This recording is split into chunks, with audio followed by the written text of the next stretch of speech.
Former President Donald Trump looks terrible in new photos, despite what conservatives are telling you. Now, I gotta say, this story, pure gossip, does not matter at all, but the reason I'm covering it is because I want to laugh along with you. And at the end of this video, since I want to give you something, I'll show you approval ratings, Biden versus Trump, and how that's going. But before we get to anything important, let me show you this tweet from Bridget Gabriel, conservative here, tweeting out, President Trump looks fantastic and stronger than ever.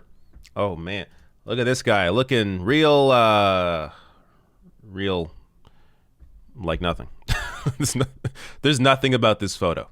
Maybe she's confusing him with the guy on the left, but Donald Trump just looks like an old man who showed up at a hotel. So really, really odd comment here.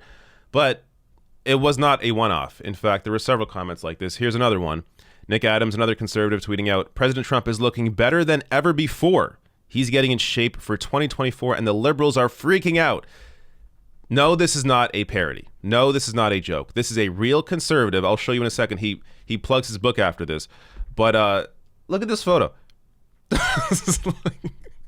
If there's any photo that you don't want to tweet out to compliment him, it's this one. And look, I'm a big, supporter of Bernie Sanders. If Bernie Sanders showed up at an event looking like this, I would not be tweeting out the photo discussing how he looks fantastic and the conservatives are freaking out. It would be a ridiculous tweet. Why do they feel the need to do this? In the case of Nick, I'll tell you why he feels the need to do this. Because he goes on to plug his book. So he's going to share this ridiculous photo with this ridiculous caption, get some attention, and then plug his book here right afterward. But yeah, this became a big joke online, obviously. I'll show you Bobby Lewis's tweet here, the funniest one that I saw. President Trump is looking better than ever before. He's getting in shape for 2024, and the liberals are freaking out. And here's a rotten potato with a face. All right, now that we've had our fun, let me give you something to work with here or something to take away from this video.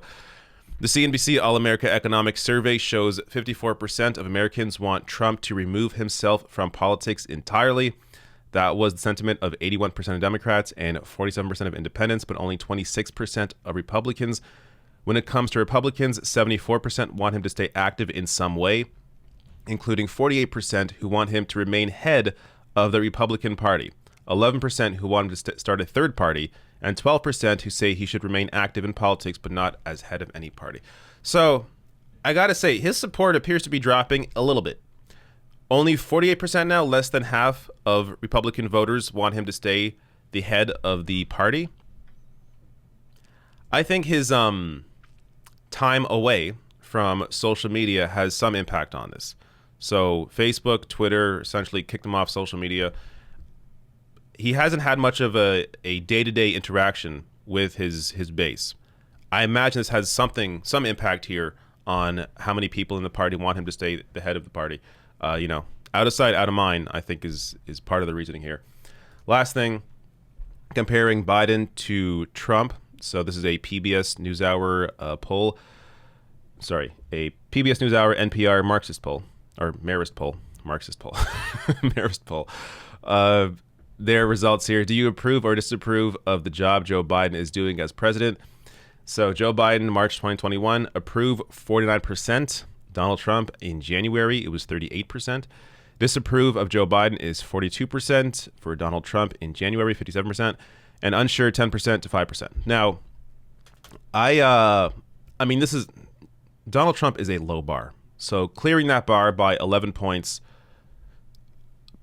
good, I guess. It shows you there are at least some more rational people than irrational. But that said, I think this is actually a fair approval for Joe Biden, considering he could have done a lot more so far. He could have canceled all student debt with an executive order, has not done even a tiny bit of student debt cancellation. He could have put the wage increase in the COVID relief bill. He could have overruled the parliamentarian to do that. There's no reason why he had to follow the parliamentarian. Could have overruled the parliamentarian with Kamala Harris, put that wage increase in the bill, did not do that. Could have kept the $2,000 checks instead of cutting it down to $1,400. That said, there is a lot of good in the bill, in the COVID relief bill. including 5,600 for the average family, including the wage, or sorry, the child benefit as well, which is now sort of a quasi universal basic income if you have a child. And then also the Obamacare subsidies are now capped at 8.5% of your income for everybody. So there are some good parts of that COVID relief bill, but Biden could have done more so far. I don't know, people are going to complain, oh, we're 2 months in, why are you complaining? He could be doing more. It is a crazy time right now. Biden could be doing everything he can to help people, and he's not. So he deserves criticism. That said, clearly better than Trump. And I think most people here obviously agree.